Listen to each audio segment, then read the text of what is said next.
ভারত পাকিস্তান যুদ্ধ পরিস্থিতির মধ্যে হঠাৎই আসানসোলের রূপনারায়ণপুরের বন্ধ হিন্দুস্তান কেবলসের কারখানা পরিদর্শন করলেন সিআরপিএফ এর ডিআইজি নাদিম আহমেদ আনসারি।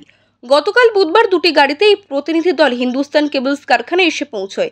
এরপর এখানকার আধিকারিককে সঙ্গে নিয়ে পরিত্যক্ত কেবলস কারখানার সমস্ত এলাকা ঘুরে দেখেন তারা। একেবারে সুনির্দিষ্ট ম্যাপ ধরে ধরে তারা বিভিন্ন মৌজা ঘুরে দেখেন, এমনকি পৌঁছে যান কেবলসের সীমানায় বয়ে যাওয়া অজয় নদীর তীর পর্যন্ত। সরেজমিন পর্যবেক্ষণ শেষে কেবলসের প্রশাসনিক ভবনে তারা বেশ কিছুক্ষণ কথাবার্তা বলেন। যদিও কেন এই পরিদর্শন সেই প্রসঙ্গে সিআরপিএফ এর ডিআইজি কোনো মন্তব্য করেননি, তবে সূত্রের খবর সিআরপিএফ এর ডিআইজি নিজেই এলাকা পরিদর্শন করে গেলেন। তাতে সম্ভাবনা জাগছে আধা সামরিক বাহিনী কিংবা দেশের সেনাবাহিনীর উপযুক্ত কিছু গড়ে ওঠার।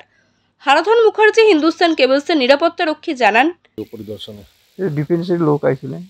কোথায় কোথায় ওই এখানে যতদূর জায়গা আছে লোয়ার কেশিয়া স্কুল ফিস্কুল ওদিকে নদীর পার পর্যন্ত ওনারা সব পরিদর্শন করলেন।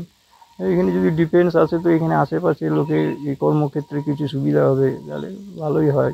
আমরা শুনেছিলাম অনেকদিন আগে ডিফেন্স আসবে, কিন্তু ও এখনো পর্যন্ত কোনো কিছু কুল কেনারাত নেই। যদি চালু হয় তো ডিফেন্স চালু হলে তো খুবই এখানকার বাসিন্দার খুবই ভালো হবে এবং গোটা রাজ্যেরই মঙ্গল। কোথায় কোনো কিছু তো এখনো ইয়েই নেই। আসানসোল থেকে জয়ন্ত সাহার রিপোর্ট, ওঙ্কার বাংলা।